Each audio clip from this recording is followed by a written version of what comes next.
Nous sommes toujours avec la série sur la femme et ses droits en islam. Et parmi les droits de la femme, c'est le droit de voyager, le droit de voyager. Et pour répondre à cette question, il faut qu'on parle sur le côté juridique. Car souvent on entend parler que la femme n'a pas le droit de voyager toute seule, ni dans un voyage d'adoration comme le pèlerinage, ni dans un voyage familial ou autre, commercial ou autre, professionnel. Donc on va répondre à cette question, Inch'Allah ta'ala. Est-ce qu'il y a une divergence? Est-ce que les savants ont parlé de ce sujet? Naam, ils ont parlé de ce sujet et ils ont divergé. Donc les Hanafites et une vision, ou bien une version Hanbalite et Shafi'ite interdisent à la femme de voyager toute seule, sans son mahram, c'est-à-dire avec un homme avec qui elle ne peut pas se marier, comme le père, le frère, un oncle. Deuxième avis, c'est la position des savants de Bagdad, c'est-à-dire la première école de l'imam al-Shafi'i, celle de Bagdad.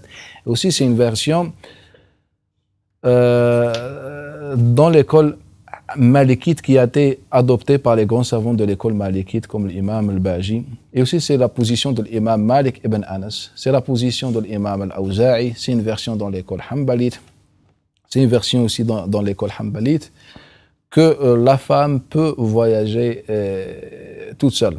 Que la femme peut voyager toute seule et elle n'a pas besoin d'un mahram, elle n'a pas besoin d'un mahram. Et ils ont dit tant que le chemin, la route est sécurisée, il n'y a pas de risque majeur présent pour la femme, donc la femme, elle peut voyager toute seule comme se fait actuellement en avion, en bateau ou n'importe quel moyen.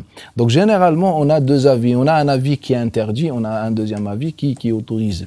Et chaque position a ses propres arguments. Si on commence par les arguments de ceux qui interdisent, généralement, ils ont deux textes, pas trois. Ils ont le hadith d'Abdullah ibn Abbas et le hadith de Abi Hurayra radiyallahu anhu. Les deux rapportent la même chose. Les deux se trouvent dans le Bukhari et Muslim, ils rapportent la même chose. La yahillu limra'atin tu'minu billahi wal yawmil akhir an tasira masirata yawmin illa ma'a di mahramin minha. Qu'on n'autorise pas à une femme qui croit en Allah et le jugement dernier, de voyager ou bien de traverser la distance d'un yawm, d'un jour, sans le mahram. Sans le mahram.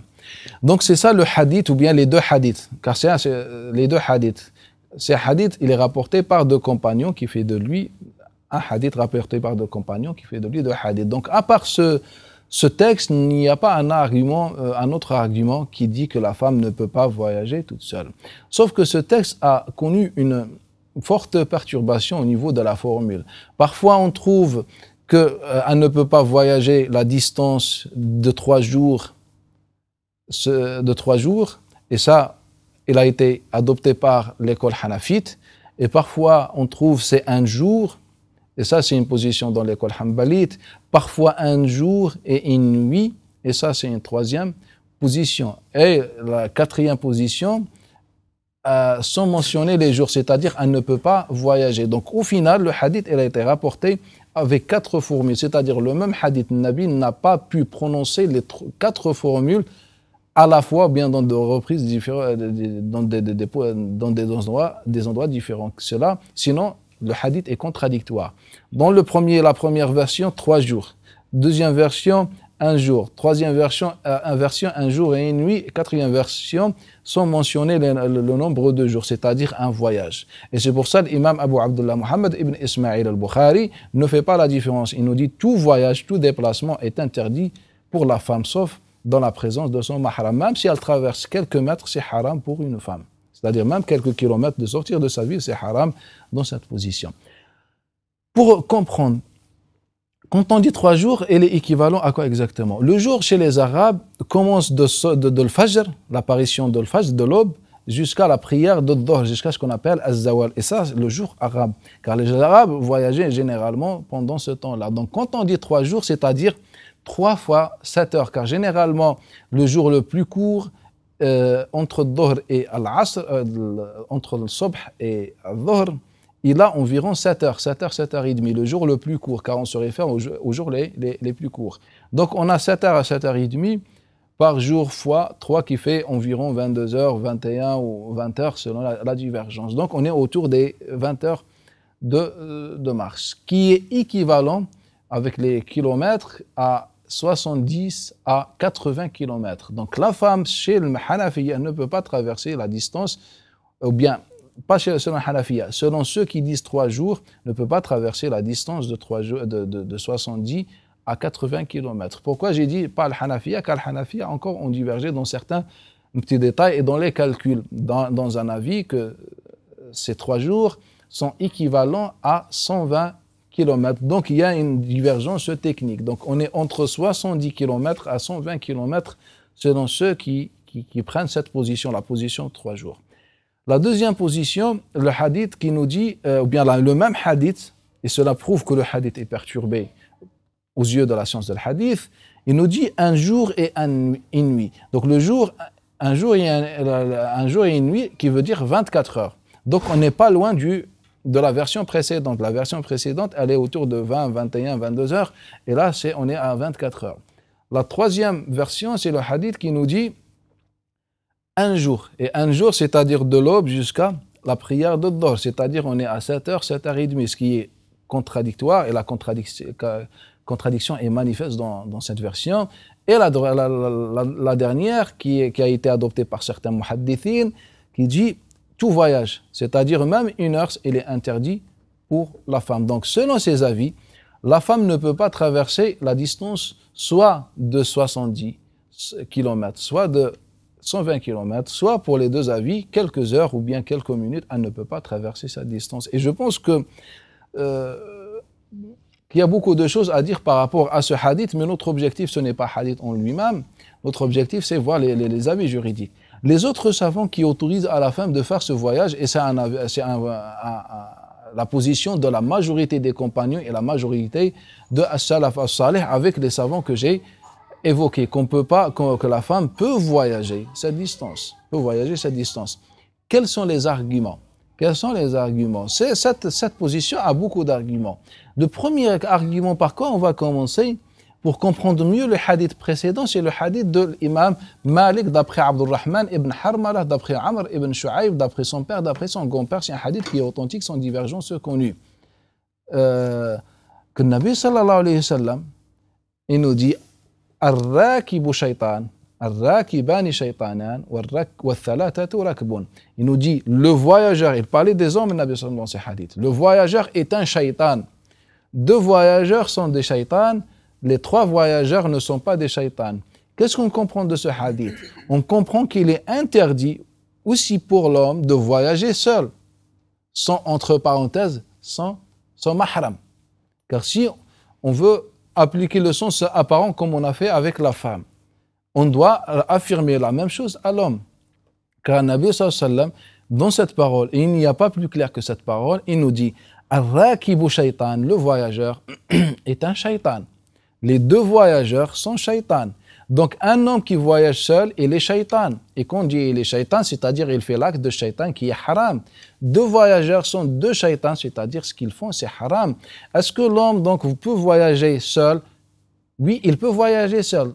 Est-ce que vous arrivez à voir avec moi cette contradiction? Si on dit le Nabi sallallahu alayhi wa sallam, il dit que shaytan, et après on dit l'homme peut voyager seul, je pense qu'il faut se poser la question. Qui a raison, le Nabi pardon. Qui a raison, le Nabi sallallahu alayhi wa sallam ou cet avis qui dit, et c'est l'avis de la Ummah, je ne connais pas une divergence sur le fait que l'homme peut voyager tout seul. Donc qui a raison? Bien sûr que le Nabi sallallahu alayhi wa sallam, mais en vérité il n'y a pas de contradiction, car les savants ont bien compris le sens de la parole de Nabi sallallahu alayhi wa sallam. En vérité ce n'est pas un hadith juridique. Ce hadith ne parle pas sur le côté juridique. Le hadith de Nabi sallallahu alayhi wa sallam, il nous parle sur le côté de la spiritualité. C'est un hadith sur la spiritualité, que celui qui veut préserver sa foi, il est recommandé pour lui de voyager avec plusieurs musulmans pour préserver sa foi, car Allah Ta'ala est avec Al-Jama'a. Donc, le Nabi sallallahu alayhi wa sallam nous donne un conseil, et ce conseil concerne plus le côté spirituel qu'autre chose. Donc, le Nabi nous donne un conseil, et c'est ça ce que les savants ont compris. Donc, lorsque le Nabi nous dit le voyageur est un shaitan, pas dans le sens que c'est haram, mais dans le sens qu'il est facile à manipuler par un shaitan. Donc en général, on a dit que ce n'est pas interdit, c'est un conseil. Et donc, on doit appliquer la même chose pour le hadith sur la femme. Lorsque le Nabi sallallahu alayhi wa sallam nous dit, voilà, que la femme qui croit en Allah Ta'ala ne voyage pas, etc., quand on comprend que le Nabi l'a dit pour une raison particulière, comme il a dit pour une raison particulière pour l'homme.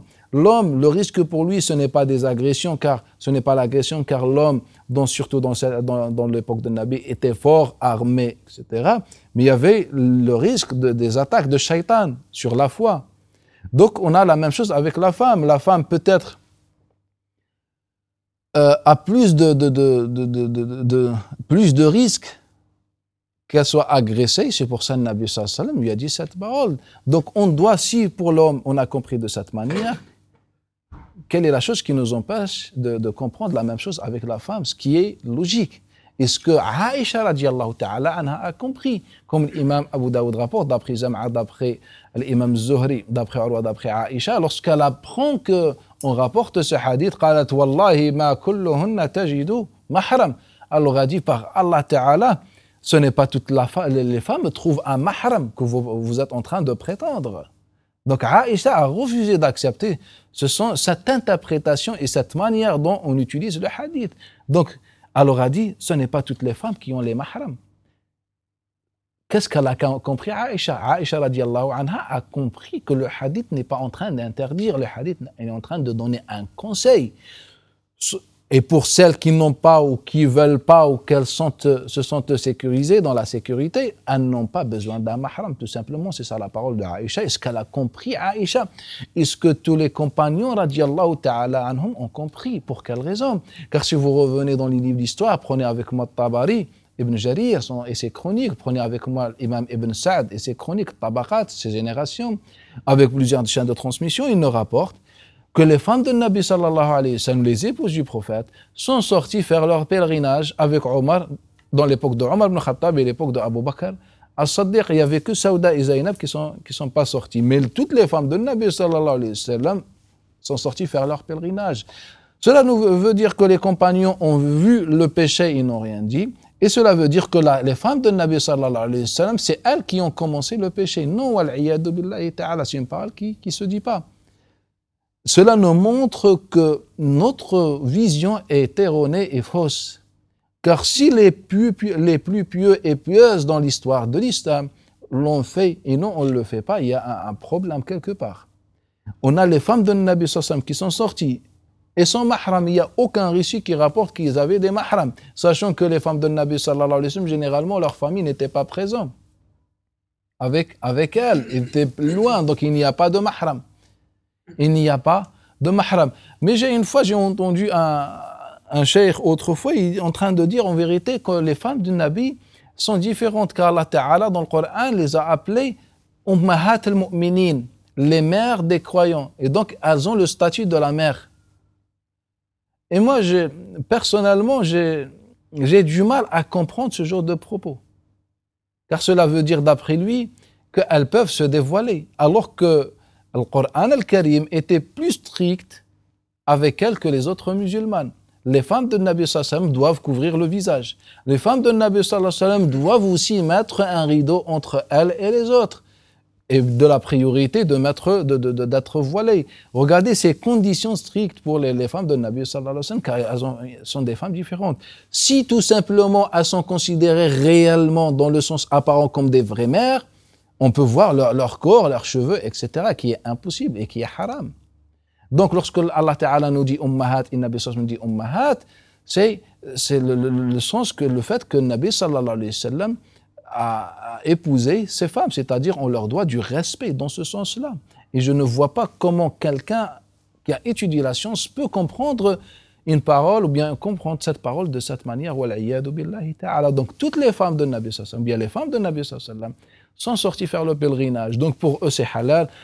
Les compagnons présents, c'était dans l'époque de Abu Bakr et Omar et sous la protection de Abu Bakr et Omar. Donc ces compagnons tous ont accepté le fait que les femmes sortent dans l'époque de Nabi ou bien pour faire leur pèlerinage. Est-ce que les compagnons ont dit il faut un mahram ou je ne sais pas? Il n'y avait pas cette histoire de al-mahram. Le mahram ne se trouve dans la tête. Et comment on peut imposer à une femme de ne pas se déplacer une distance de quelques mètres ou quelques kilomètres je pense que c'est contradictoire avec la justice de l'islam. Je pense que c'est ça l'oppression et l'injustice.